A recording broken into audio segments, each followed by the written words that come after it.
नमस्कार दोस्तों, मैं हूं दीपक कुमार रथ और उदय इंडिया डिजिटल में आप सबका बहुत बहुत स्वागत है। मित्रों, भारतीयता का संघनाद में मैं आपके सामने आज एक ऐसा विषय रखूंगा जो हर हिंदू के लिए, हर सनातन के लिए एक चिंता का विषय है। आप सबको मालूम है कि अभी अभी गोपाष्टमी का त्योहार बीता है। गोपाष्टमी नवंबर के मध्य में दीपावली के बाद पड़ने वाला एक त्योहार है जिसमें गाय और बैलों की पूजा की जाती है। यह उस युग का उत्सव है जब कृष्ण के पिता नंद ने कृष्ण को वृंदावन की गायों को देखभाल की जिम्मेदारी दी थी। वैसे तो यह दिन उल्लास का उत्सव का होना चाहिए, लेकिन नहीं, कम से कम मेरे लिए तो नहीं। इस देश में आदिकाल से गाय की पूजा होती आई है, कोई नई बात तो है ही नहीं। हमारा संस्कृति में हम गाय को अपने मां के समान पूजा करते हैं। क्या गलत करते हैं? कोई हमारा गौ माता को काट कर खाने की बात करेगा तो हम चुप रहेंगे क्या? हिंसक प्रदर्शन तो छोड़िए, शांतिपूर्ण विरोध भी नहीं कर सकते हैं क्या हम? ये सवाल आज की वक्त में एक और भी ज्यादा मौजूद है, क्योंकि वेस्टर्नाइजेशन और इस्लामिक ब्रदरहुड के अंधी दौड़ में बीफ खाना एक फैशन बनते जा रहा है। मैं उन 7 राज्यों की बात नहीं कर रहा हूं जहां कानूनन गाय को खाना कोई अपराध नहीं है, लेकिन यहां दिल्ली जैसे जगह पर भी आप रोहिणी, चांदनी चौक, सुल्तानपुर, सीलमपुर, शाहीन बाग जैसे जगहों पर गाय कटती और बिकती मिल जाएगी। अब जो लोग बीफ खाते हैं उन पर तो मैं कुछ नहीं कह सकता, लेकिन मेरा सवाल आज उन हिंदुओं से है जो इस अधिकार को उनका मामला कहकर पल्ला झाड़ देते हैं। यह सवाल उन हिंदुओं से भी है जो गौ रक्षा की कस्में खाते हैं और इस बात से खुश है कि बाकी के 25 जगहों पर गाय काटने और खाने पर प्रतिबंध है। इन लोगों को यह पता नहीं है कि यह प्रतिबंध लागू करवाने के लिए कितने लोगों ने अपने प्राणों की आहुति दी है, और इसकी एक कहानी बताने के लिए मैं आज आपके सामने आया हूं। यह कहानी गोपाष्टमी से जुड़ा हुआ है और साथ ही एक और चीज आपके सामने लाएगा, कांग्रेस और उसकी हिंदुओं के प्रति नफरत। मित्रों, आज के दौर में कांग्रेस पूरी तरफ से किस तरह से तुष्टीकरण की राजनीति करती है यह तो आपको पता ही है। यह कोई नई बात नहीं है। एक तरफ से मंदिर जाना और दूसरी तरफ से हिंदुओं को भावना को चोट देना, ये दोनों बड़ा विपरीत बात है। कम से कम भारत में जहां अधिकतर लोग सनातनी हैं, उस देश में ये बात जब हम सुनते हैं तो हमारा मन में दर्द होता है, पीड़ा होता है, क्योंकि आज नहीं, आदिकाल से बच्चे से लेके बूढ़े तक हर कोई इस देश में गाय को मां मानते हैं। गाय विश्वस्य मातरः, ये कोई कहानी नहीं है या ये कोई अनसाइंटिफिक अप्रोच नहीं है। आपको नहीं मानना है, आप ना माने, लेकिन ये हिंदुओं की भावना है। ये जो कहानी आपके सामने रखने जा रहा हूं, इस कहानी का एक तीसरा पक्ष भी है, वो भी बताऊंगा मैं आपको। साथ ही कर्मफल कैसे लौटता है इसका एकदम शानदार एग्जाम्पल भी मैं आपको दूंगा। मित्रों, ये साल था 1966 का। सरकार थी श्रीमती इंदिरा गांधी जी की। दिन था गोपाष्टमी का और कहानी है उस दिन दिल्ली में इंदिरा गांधी द्वारा हिंदुओं के कत्ले आम की। एक रिपोर्ट में 375 कहा गया है कि एक कथित प्रतिभागी का कहना था कि 5000 हिंदुओं को दिल्ली पुलिस द्वारा गोलियों से, बेरहमी से मार दिया गया और अज्ञात स्थानों पर दफना दिया गया। 1966 में हिंदू संगठनों ने भारत में गायों के वध पर प्रतिबंध लगाने की मांग को लेकर आंदोलन किया था, जैसे कि भारत के संविधान में राज्य के नीति निर्देशक सिद्धांतों की धारा 48 में निहित है। और बहुत से दूसरे के बीच शंकराचार्य ने भी उस उद्देश्य के लिए उपवास किया था। उस आंदोलन 7 नवंबर 1966 को नई दिल्ली में संसद भवन के बाहर एक विशाल प्रदर्शन के रूप में समाप्त हुआ। हिंदू पंचांग के अनुसार वो दिन विक्रम संवत की कार्तिक शुक्ला अष्टमी थी, जो हिंदुओं के बीच गोपाष्टमी के नाम से प्रसिद्ध है।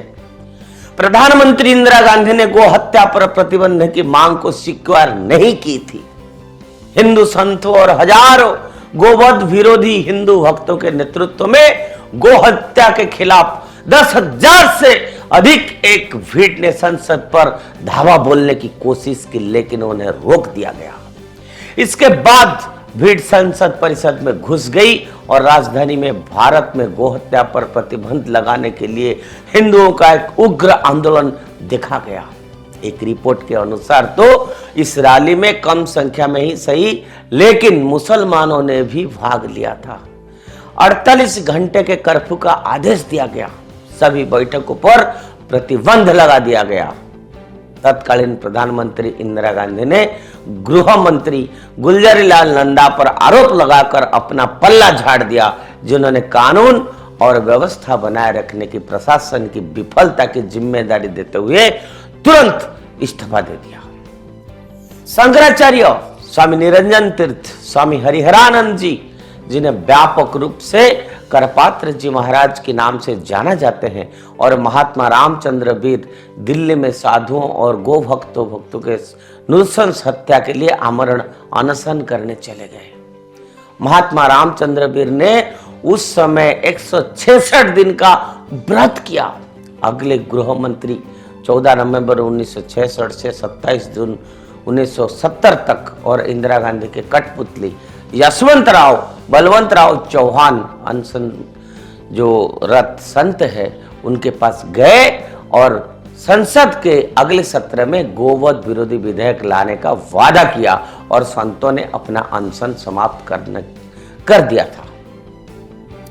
उपवास, लेकिन हिंदू विरोधी कांग्रेस सरकार ने कभी अपना वादा नहीं निभाया। 7 नवंबर 1966 की आंदोलन रैली गो रक्षा महाअभियान समिति के बैनर तले स्वामी करपात्र जी महाराज के नेतृत्व में चांदनी चौक के आर्य समाज मंदिर से शुरू हो गई थी। सनातनी, आर्य समाजी, हिंदू, जैन, सिख, नाथ, निरंकारी सभी ने एक एकीकृत जन समूह ने जगन्नाथपुरी, गोवर्धन मठ और द्वारका ज्योतिषपीठ के शंकराचार्य जैसे प्रमुख और सबसे सम्मानित संतों का साथ लेकर भारत की संसद की ओर मार्च शुरू कर दिया। वल्लभ संप्रदाय के 7 पीठाधीश, रामानुज संप्रदाय के पीठाधिपति, रामानंद संप्रदाय पीठाधिपति, गोरखपीठ के महंत, आर्य समाज के संत अध्यक्ष और सचिव और विभिन्न सिख मंदिरों के ग्रंथी भी इसमें शामिल थे। इस मार्च में बताया जाता है कि 7 नवंबर 1966 को दिल्ली में हुई उस रैली में 20,000 महिलाओं समेत लगभग 10 लाख लोगों ने हिस्सा लिया था। रैली संसद के पास पहुंची और संसद सत्र चल रहा था। गोरक्षा समिति ने सरकार को पहले ही ज्ञापन और अल्टीमेटम दिया, लेकिन सरकार भारत में गोहत्या पर पूर्ण प्रतिबंध के लिए प्रयासरत लोगों की बात सुनने को तैयार ही नहीं थी। चरमोत्कर्ष पर जब बड़ी संख्या में आंदोलनकारी हिंदू लोग संसद में प्रवेश कर रहे थे और दीवारों और गेटों को फांद रहे थे, पुलिस ने आंसू गैस छोड़ी और निरस्त लोगों ने पर बेरहमी से गोलीबारी शुरू कर दी थी। नौजवान संसद भवन की दीवार फांद कर अंदर घुसने लगे। लोगों ने संसद भवन को घेर लिया और दरवाजा तोड़ने के लिए आगे बढ़े। पुलिसकर्मी पहले से ही लाठी बंदूक के साथ तैनात थे। पुलिस ने लाठी और आंसू गैस चलाना शुरू कर दिया। भीड़ और आक्रामक हो गई है। इतने में अंदर से गोली चलाने का आदेश हुआ और पुलिस ने भीड़ पर अंधाधुंध फायरिंग शुरू कर दी। संसद के सामने की पूरी सड़क खून से लाल ही हो गई है। लोग मर रहे थे, एक दूसरे के शरीर पर गिर रहे थे और पुलिस की गोलीबारी जारी थी। बताया गया है कि कम से कम 5,000 लोग उस गोलीबारी में मारे गए थे। बड़ी त्रासदी हो गई थी और सरकार के लिए इसे दबाना जरूरी था। ट्रक बुलाकर मृत, घायल, जिंदा सभी को उसमें ठूंसा जाने लगा। जिन घायलों के बचने की संभावना भी थी उनको ट्रक में लाशों के नीचे दबाकर मौत हो गई। किसी को आज तक पता ही नहीं चला कि सरकार ने उन लाशों को कहां से लेकर जाके कहां फूंक डाला या जमीन में दबा डाला। पूरे शहर में कर्फ्यू लागू कर दिया गया और संतों को तिहाड़ जेल में ठूस दिया गया। केवल शंकराचार्य को छोड़कर अन्य सभी संतों को तिहाड़ जेल में डाल दिया गया। करपात्री जी महाराज ने जेल से ही सत्याग्रह शुरू कर दिया। जेल उनके लिए अजस्वी भाषणों से गूंजने लगा था। तब उस समय जेल में करीब 50,000 लोगों की ठूस आ गया था। दिलचस्प बात यह है कि इंदिरा गांधी और भारतीय राष्ट्रीय कांग्रेस अगले लोकसभा चुनाव में दिल्ली की सभी 7 सीट हार गए। हिंदुओं पर हो रहे अत्याचारों के कारण गोहत्या पर प्रतिबंधन की कोई उम्मीद नहीं होने पर हिंदू संतों ने इंदिरा गांधी के प्रति धैर्य खो दिया, जो हजारों निर्दोष हिंदुओं की हत्या के लिए सीधे तौर पर जिम्मेदार थी। स्वामी करपात्र जी ने कई अनुयायियों ने दावा किया था कि उन्हें उसी तरह से मरने का श्राप दिया था जिस तरह से उन्होंने हिंदुओं को मारा था। ये तो एक तथ्य है जो मैं आज आपके सामने रख रहा हूं और जो हमने सुना है। अपने वचन के अनुरूप इंदिरा गांधी की हत्या उनके ही अंगरक्षकों द्वारा की गई क्रूर गोलीबारी के कारण हुई थी। ये तो खैर नियत की ये इच्छा था, ये कोई किसी के लिए नहीं था। 31 अक्टूबर 1984 को गोपाष्टमी के दिन उनकी हत्या कर दी गई। कहते हैं तो यह भी है कि कोई संजय और राजीव गांधी भी गोपाष्टमी का दिन मारे गए थे। शहीदों की संख्या में 5000 से लेकर सबसे कम 375 तक का अंतर हो सकता है, लेकिन यह इंदिरा गांधी और कांग्रेस द्वारा एक ही दिन में सबसे बड़ी गोभक्त हिंदुओं को हत्या थी और शहीदों ने गो रक्षा के वास्तविक कारण के लिए अपने जान दे दी। 7 नवंबर 1966 को दिल्ली में भारी संख्या में गो भक्तों के बलिदान के बाद भी भारत में गोहत्या पर प्रतिबंध लगाने के लिए एक व्यापक कानून बनाने में सफलता नहीं मिली है। हम अपने शहीद हिंदू संतों और भक्तों के साथ विश्वासघात नहीं कर सकते हैं, जिन्होंने 7 नवंबर 1966 को दिल्ली में अपनी जान दे दी थी। इसलिए समय आ गया है कि हम हिंदू विरोधी, गो विरोधी लोगों को सत्ता से दूर रखें और गो रक्षा की संकल्प लेना चाहिए, क्योंकि तुष्टीकरण का राजनीति ज्यादा दिन नहीं चल सकता है और जो तुष्टीकरण आज कोई पॉलिटिकल पार्टी करेगा तो उनका एक्सपोज होना ही तय है। ये विषय भी आज 5 राज्यों में चुनाव हो रहा है। आज लोग कोई हवन कर रहा है, कोई मंदिर जा रहा है, सब अपने अपने स्वार्थ के लिए सब चीज कर रहे हैं।